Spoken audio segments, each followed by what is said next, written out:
Yemen की जमीन पर एक छोटा सा कबीला था कर्ण। उसी कबीले में एक बच्चा पैदा हुआ जिसका नाम रखा गया ओवैस। पैदा होते ही किस्मत का इम्तिहान शुरू हुआ। कम उम्र में ही पिता का साया उठ गया। घर में सख्त गरीबी थी, लेकिन उनकी मां ने बेटे की परवरिश ईमान और सब्र के साथ की। ओवैस बचपन से ही सादा मिजाज, शरीफ और मददगार थे।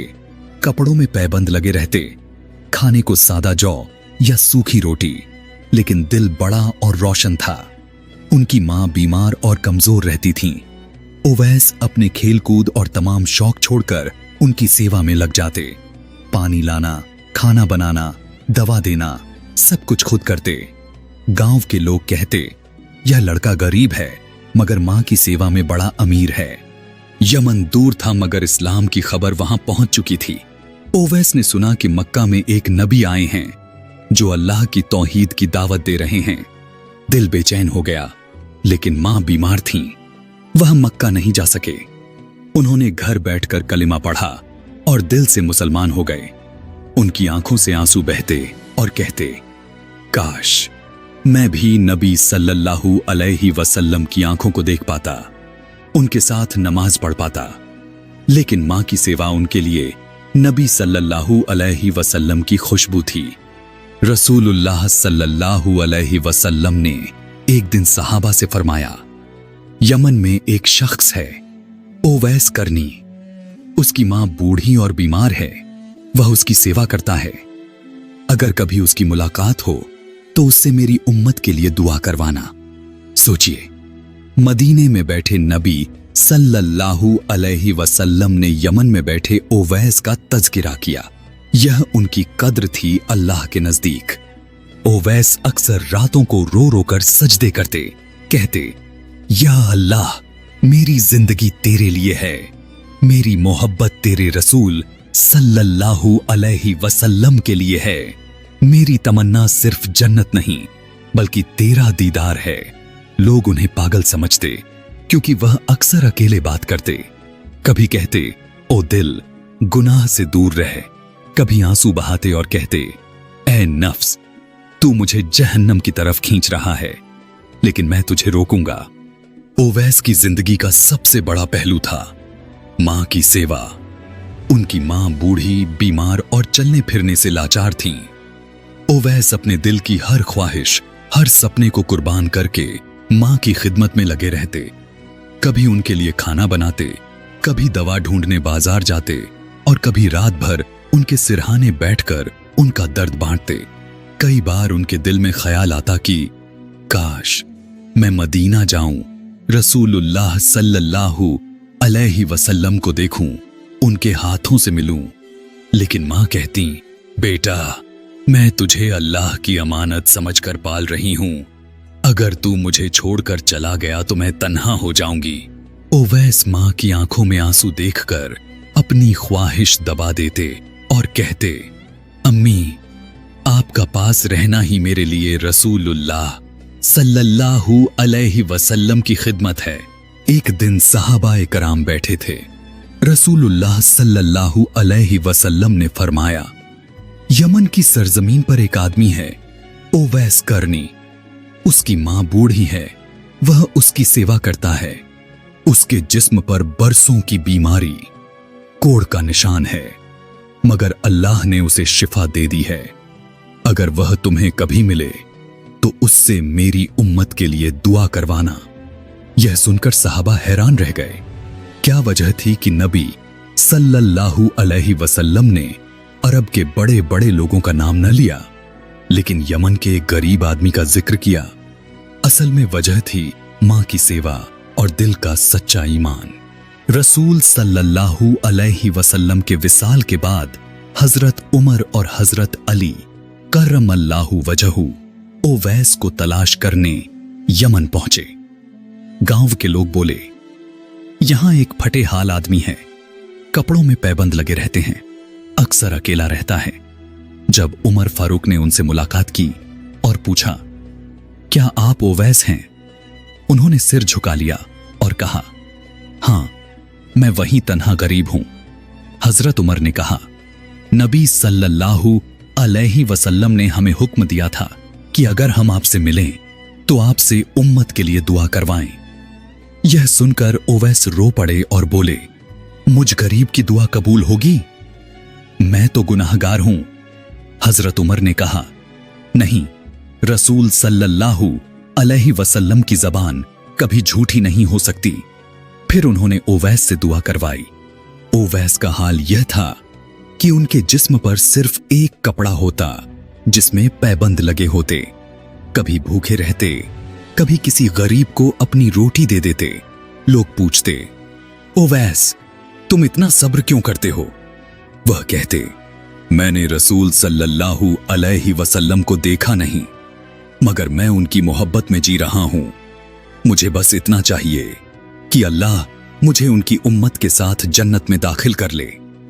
उनका चेहरा जिक्र इलाही से चमकता, आंखों से आंसू बहते और जबान पर हमेशा कलिमा होता।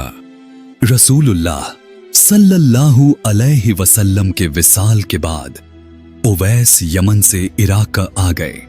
वहां उनका ज्यादा वक्त इबादत, तिलावत और लोगों को नसीहत करने में गुजरता। हजरत अली करमल्लाहु वजहू के दौर में जब फितने उठने लगे तो ओवैस ने हमेशा हक का साथ दिया। वह कहते, मैंने जिंदगी रसूल सल्लल्लाहु अलैहि वसल्लम की मोहब्बत में गुजारी है। अब अगर हक के लिए जान भी देनी पड़े तो यह मेरी सबसे बड़ी खुशी होगी। करबला की तपती जमीन पर तलवारें चमक रही थीं। ओवैस हाथ में तलवार लिए इमाम हुसैन के सामने डट गए। वह हर वार को रोकते और अहद अहद पुकारते हुए लड़ते। जख्मों से लहूलुहान हो गए, लेकिन चेहरा चमक रहा था। आखिरी सांस लेते हुए आसमान की तरफ देखा और कहा, या अल्लाह, मैं तेरे रसूल सल्लल्लाहु अलैहि वसल्लम का आशिक था। आज मैं उनके नवासे के साथ कुर्बान हो रहा हूं। मेरी रूह को उनकी उम्मत के साथ जन्नत में दाखिल कर ले। और फिर उनकी रूह उड़ गई। करबला के शहीदों के बीच जब ओवैस गिरे तो फरिश्ते आसमान से उतरे। मस्जिद ए नबवी में बैठने वाले सहाबा ने बाद में कहा, उस दिन आसमान का रंग बदल गया था, जमीन भी कांप उठी थी। लगता था जैसे अल्लाह भी अपने वलियों की शहादत पर गमगीन हो। हजरत ओवैस करनी की जिंदगी हमें 3 बड़े सबक देती है। पहला, मां की सेवा। अल्लाह की राह का सबसे बड़ा दरवाजा मां की खिदमत है। दूसरा, रसूल सल्लल्लाहु अलैहि वसल्लम की मोहब्बत। बिना देखे भी मोहब्बत इतनी सच्ची हो सकती है कि नबी सल्लल्लाहु अलैहि वसल्लम खुद उसका जिक्र करें। तीसरा, हक के लिए कुर्बानी। आखिरी दम तक हक और इमाम हुसैन के साथ खड़े रहना। लोगों को बताइए कि यमन का वह छोटा सा गांव कितना सादा था। घर मिट्टी का, कपड़े पुराने, लेकिन आंखों में चमक। ओवैस का बचपन भूख और गरीबी में गुजरा, मगर उनके दिल में रोशनी थी। उदाहरण, उनके पास खाने को कभी सिर्फ 1 रोटी होती और वह भी मां के आगे रख देते। उनकी मां बीमार, कभी चलने लायक नहीं रहती। रातों को वह मां के पांव दबाते, उनकी दवा बनाते। कई बार गांव के लोग देखते और कहते, यह लड़का अपनी मां के लिए जी रहा है। कपड़ों में पैबंद, जूते नहीं, हाथों में काम की मेहनत के निशान। जब उमर और अली करमल्लाहु वजहू ने उनसे दुआ मांगी तो ओवैस रो पड़े। हजरत उमर ने कहा, ए ओवैस, रसूल सल्लल्लाहु अलैहि वसल्लम ने तुम्हारा जिक्र किया है। हजरत ओवैस ने कहा, मैं कौन हूं? मैं तो गुनाहगार हूं। हजरत उमर ने कहा, नहीं, अल्लाह ने तुम्हें चुन लिया है। तन्हा अंधेरे में जब सब सो जाते, वह सजदे में रोते रहते। आंसू उनकी दाढ़ी को भिगो देते। उनके होठों पर बस यही होता, या अल्लाह, उम्मत ए मोहम्मदी को माफ कर दें। भाइयों, आज हमने सुना हजरत ओवैस करनी की जिंदगी का सफर, बचपन से लेकर उनकी शहादत तक। एक लड़का जो यमन के एक छोटे गांव में पैदा हुआ, गरीबी में पला, मां की सेवा में अपनी हर ख्वाहिश कुर्बान करता रहा। उन्होंने हमें सिखाया कि मां की सेवा सबसे बड़ी इबादत है और रसूल की मोहब्बत बिना देखे भी दिल में जगी जा सकती है। उनकी जिंदगी की सबसे बड़ी ताकत थी सब्र, तौबा और हक के लिए डटे रहना। सोचिए, हमने अपनी मां की कितनी सेवा की, कितनी नमाजें समय पर अदा की, कितनी दुआओं में दिल से अल्लाह को याद किया। या अल्लाह, हमें भी अपने बंदों की सेवा करने की तौफीक दे। हमें रसूल सल्लल्लाहु अलैहि वसल्लम की सच्ची मोहब्बत अता कर हमें हक के लिए डटने की ताकत दे। याद रखिए भाइयों, असली कामयाबी दुनिया में नहीं बल्कि आखिरत में है। मोहब्बत वही है जो हमें अल्लाह और उसके रसूल सल्लल्लाहु अलैहि वसल्लम के करीब करे।